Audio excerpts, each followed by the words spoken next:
네, 여러분들은 소리에 민감하신가요? 소리에 둔감하다고 얘기하시는 분들도 계실 테고, 예민하다고 얘기하시는 분들도 계실 텐데요. 이렇게 소리에 좀 둔감하다고 얘기하시는 분들조차도 각종 소음공해는 그렇게 썩 달갑지가 않으실 겁니다. 어쩌면 좀 당연한 이야기일지도 모르겠지만요. 소음공해는 우리의 건강에 좋지가 않습니다. 그런데 이런 소음공해의 위험성에 대해서 알려주는 기사가 최근에 있어가지고요. 여러분들에게 좀 소개를 드리려고 합니다. UN 환경계획이라는 곳에서 보고서를 발표했습니다. 코로나 이후 시대 환경 위협 요소를 분석한 프론티어 2022 소음, 대형 화재, 불일치라는 제목의 보고서를 발표했는데요.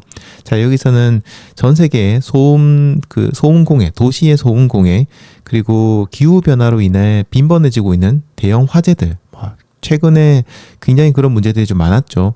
그리고 동식물의 생체식의 교란, 요게 이제 불일치라는 부분입니다. 여기에 대해서 위험성을 경고했는데요.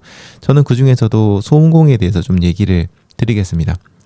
자, 지금 이제 아까 얘기 드렸던 UN 환경계획에서는요, 이 소음공해를 정말 굉장히 가장 위협적인 어떤 환경 오염 요소로 다루고 있습니다. 실제로 유럽연합에서 조사한 바에 의하면요, 해마다 소음으로 인해서 한 12,000명 정도의 추가 사망자가 발생하고 있다라는 통계가 있습니다.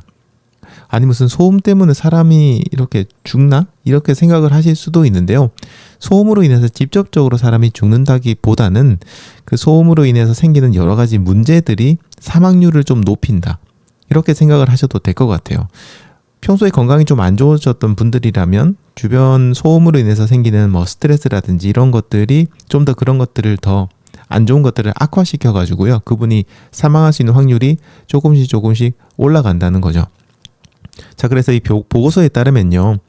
전 세계 정말 많은 도시에서 기준치를 넘는 소음이 계속해서 발생을 하고 있고요. 교통량이 많은 어떤 그런 지역이라든지 도로변이라든지 아니면 녹지 공간이 거의 없는 그런 지역이 있어요. 특히 산업단지 같은 곳들이라든가 아니면 도심지 중에서도 정말 완전 중심 도심지 있죠. 도심지 있죠. 상업지구 같은 데 많은 곳. 그런 곳이라든지. 근데 이런 곳에 거주하시거나 생활하시거나 아니면 거기서 일을 하시거나 이런 분들의 경우 특히 또 거기 계신 분들 중에서도 노약자라든지 저소득층 같은 경우에는 굉장히 심각한 건강상의 피해를 본다라고 합니다. 그래서 이것은 이제 콜로라도 주립대, 뉴멕시코 주립대, 뉴햄프셔대, 그리고 영국 벵거대 이런 공동 연구팀이 있는데요. 거기서 도시가 커지면서 난개발이 이루어지는 지역이라든지 아니면 아예 개발에서 좀 배제된, 밀려나간 그런 도시의 약간 사이드 부분 있죠. 이런 지역에서 소음이 훨씬 더 많이 발생한다고 연구 결과가 나왔어요.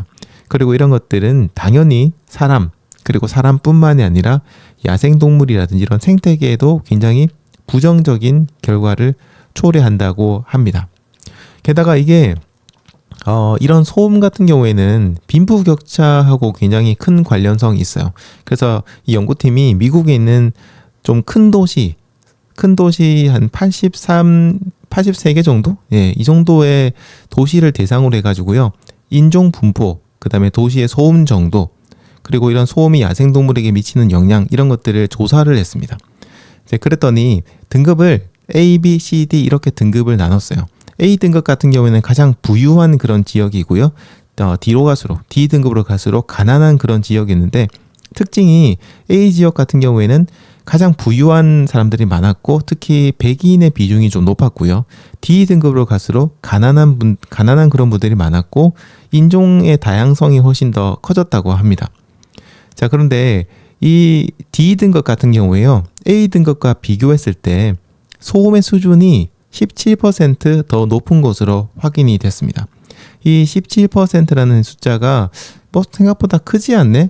라고 생각을 하실 수 있지만 사실 저희들이 이 소음으로 통해서 느끼는 어떤 정도의 차이는 몇 %만 차이가 나도 굉장히 크거든요. 그런데 17%라고 하면 정말 격차가 어마어마하게 큰 겁니다. 특히 이제 CD 등급 같은 경우에는요, 청력 손실이라든지 스트레스 유발을 할 수 있는 그런 기준치 넘는 소음이 매우 빈번하게 일어나고 있는 걸로 나타났어요.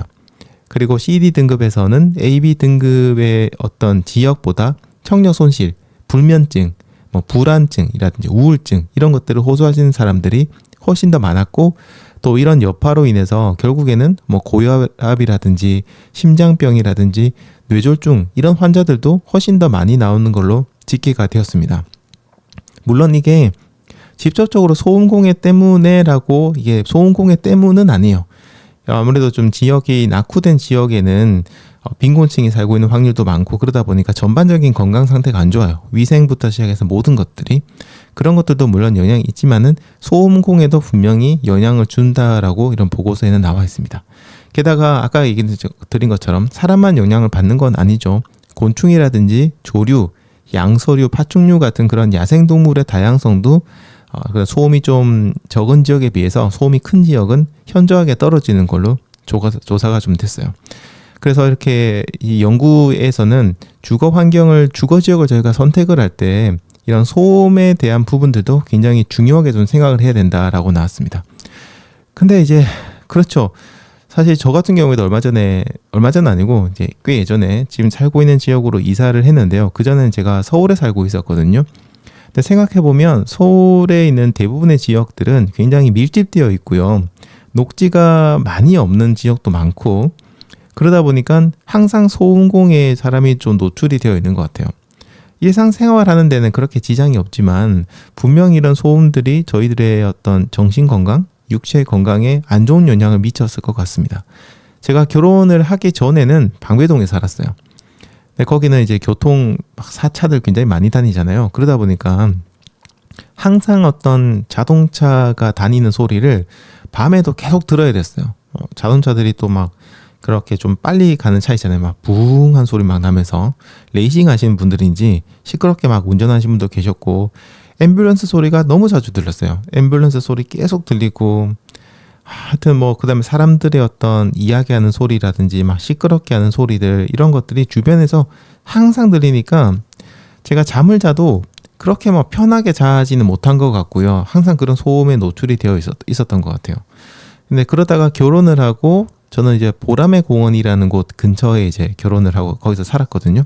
근데 거기 살 때는 좀 괜찮았어요. 도심지라서 시끄럽기는 했지만 그래도 굉장히 큰 녹지가 주변에 있다 보니까 소음공해도 좀 덜한 편이고, 또 제가 필요할 때 언제든지 공원에 가서 휴식을 취할 수 있으니까 훨씬 더 예전에 방배동에 살 때보다는 건강이 좀 좋았던 것 같거든요. 네, 그러다가 이제 서울 집값이 너무 비싸니까 이제 서울에서 살지는 못하고 좀 있다가 이제 지금 살고 있는 쪽으로 이사를 왔는데, 여기 와서도 느낀 게 훨씬 더 서울보다는 조금 더 조용하다 보니까 마음이 안정되는 그런 느낌이 좀 들었어요. 그게 저는 너무나도 좋았고 좀 힘이 많이 되었습니다.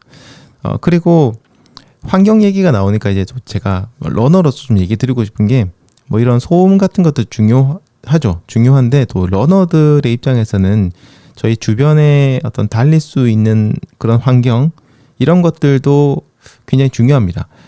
달리려고 하면 어디든 달릴 수 있어요. 대도시도 달릴 수 있고 어디든 달리기를 하실 수 있지만, 그래도 달리기 좋은 환경이라는 건 분명히 있거든요. 주변에 뭐 트랙이 있다든지 아니면 달리기를 할 수 있는 잘 이렇게 좀 정비되어 있는 길이 있다든지, 이런 것들도 굉장히 중요하고요.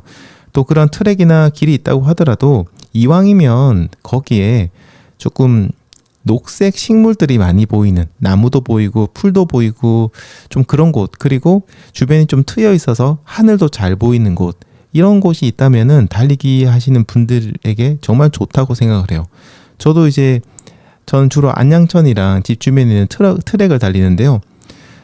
여기 나가서 달리면 마음이 이렇게 뻥 뚫리는 느낌도 나고, 주변이 조용하다 보니까 훨씬 더 달리기에도 좀 집중을 할 수 있고 너무너무 좋더라고요. 제가 예전에 런세권이라는 얘기를 한번 드린 적이 있죠. 달리기 주변에 이제 달리기 좋은 지역이 있는 곳. 보통 저희들 주거 환경을 선택할 때 아마 많은 분들이 가장 먼저 1순위로 꼽는 거는 역세권, 교통이죠. 여기 아닐까 생각을 합니다. 물론 굉장히 중요하죠. 그리고 그 다음으로 아마 중요하게 생각하는 것이 가족들, 자녀분이 있으신 분들의 경우에는 아무래도 교육 환경, 학군, 이런 것들 굉장히 중요하게 보실 거고요. 또 그 다음이 뭐 대형 마트라든지 상업시설 같은 것도 중요하게 보실 테고, 또 그 다음이 뭐 병원 같은 그런 시설도 중요하게 보실 텐데, 의외로 공원을 굉장히 높은 어떤 우선순위, 이런 것들로 보시는 분들은 많이 없는 것 같아요. 녹지를 보시는 분들은. 저는 굉장히 중요한 선택 기준이라고 생각을 하고, 나이를 먹어갈수록 더더욱이나 이런 녹지가 주거 환경에서 굉장히 중요한 선택지가 된다라고 생각을 해요. 특히 저는 러너고 여러분들도 러너시니까 더더욱 이걸 느끼실 테고, 저는 운이 좋아서 지금 살고 있는 지역에 진짜 뛰어서 조금만 가면은 트랙이 있고, 그 다음에 조금만 한 5분만 뛰어가면은 안양천이 나오고 10분 정도 뛰어가면 트랙이 나오거든요. 이게 너무 좋은 거예요. 달리기를 할 수 있는 지역이 어떤 그 위치가 집에서 멀어지면 멀어질수록 아무리 여러분이 달리기에 대해서 좀 열정을 가지고 있다고 하더라도 그 달리기를 계속해서 이어나가기가 쉽지가 않습니다. 근데 이렇게 달리기를 하기 좋은 어떤 환경들이 주변에 갖춰져 있으면은 좀 더 달리기를 하러 나갈 수 있을 것 같아요.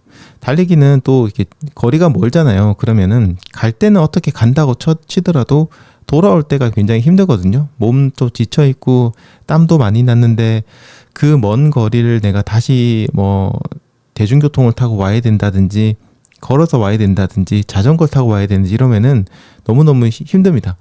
처음에는 몇 번은 신나서 달리지만 이게 한 몇 주 정도 반복이 되다 보면 어느 순간부터 점점 나가기 싫어지는 마음이 굉장히 커져요. 그래서 여러분들 이제 저희는 러너니까 러너 한정해서 얘기를 드리는 건데요.